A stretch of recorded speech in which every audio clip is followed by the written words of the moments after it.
हिंदी और इंग्लिश में बोल रहा हूँ, आप लोग हिलाएंगे तो किसी का नहीं आएगा, सबको नुकसान होगा, इसलिए नीचे रख लीजिए। मैं 2 शब्द बोलूँगा हिंदी में, 2 शब्द इंग्लिश में। कोई प्रेस कॉन्फ्रेंस नहीं है, हिलिए नहीं और आवाज़ नहीं करी तो किसी का नहीं आएगा। नहीं तो ऊपर कर रहे हैं आप तो नहीं आएगा किसी का। देखिए, मैं किसी और काम से आया हूँ, न प्रेस वक्तव्य के लिए आया हूँ, न प्रेस कॉन्फ्रेंस के लिए आया हूँ। आप लोग यहाँ पूछने आए हैं, इतनी तकलीफ उठा के, इसलिए बता रहा हूँ। मैंने यहाँ याचिका दर्ज की है आज, वो चुनाव को चुनौती देने वाली याचिका है, और उस याचिका में महत्वपूर्ण कानूनी मुद्दे उठाए गए हैं। माननीय उच्च न्यायालय अपने नियमों के अनुसार उस याचिका को देखेगा और उसके बाद उसमें अग्रिम आगे प्रक्रियाएं होंगी। चुनाव का खेल खत्म हो गया, चुनाव की बात खत्म हो गई। ये कानूनी प्रक्रिया है, इसमें कोई राजनीति नहीं होती है। और एक ऐसा थोड़ा सा विचित्र सा नियम है कि ऐसी याचिका दायर करने के लिए भी याचक को खुद पेश होना पड़ता है।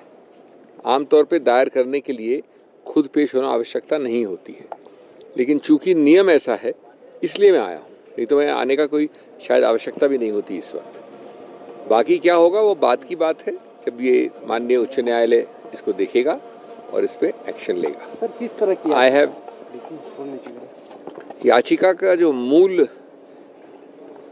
स्रोत है, जो मूल उसमें ग्राउंड लिया गया है, वो संक्षेप में सिर्फ इतना है कि ये धारणा, ये प्रचलन या ये इंटरप्रिटेशन किसी नियम का, जिसके अंतर्गत जिसका नाम अगर टाई में, अगर बराबरी में जिसका नाम निकले वो हार जाए, ये धारणा, ये प्रचलन, ये इंटरप्रिटेशन कानूनी रूप से गलत है।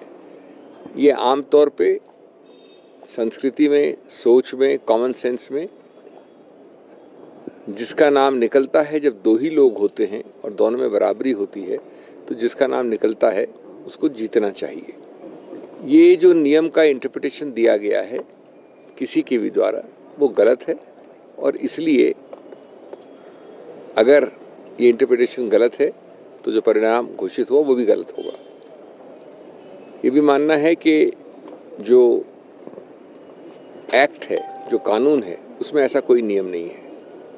जो रूल है उसके नीचे, उसमें भी ऐसा कोई नियम नहीं है, लेकिन नियम का एक धारणा या एक इंटरप्रिटेशन दिया गया है, उसको चुनौती दी गई है। I have not come here for a press conference, I have not come here for dealing with the press. I happen to be here for a legal process. All the elections are over, politics is over. This is a challenge to the election purely on legal grounds. One of the main legal grounds is that there is nothing in law, neither in the act nor in the rules, which compels an interpretation, which requires that the person whose name is drawn up in a draw of lots is the loser. It defies common sense. It defies the old traditions, the old practice anywhere and everywhere in the world, that between 2 people, when there are only 2 people and not more than 2, the person whose name is drawn out in a lot should be the winner, not the loser. If our contentions are accepted ultimately by the Honorable High Court, then the result declared would have to be declared to be wrong. There is a strange procedure for election petitions which requires the petitioner to be present himself to file it. That is why you find me here today. That's about the long and short of it. I am here only for a few hours.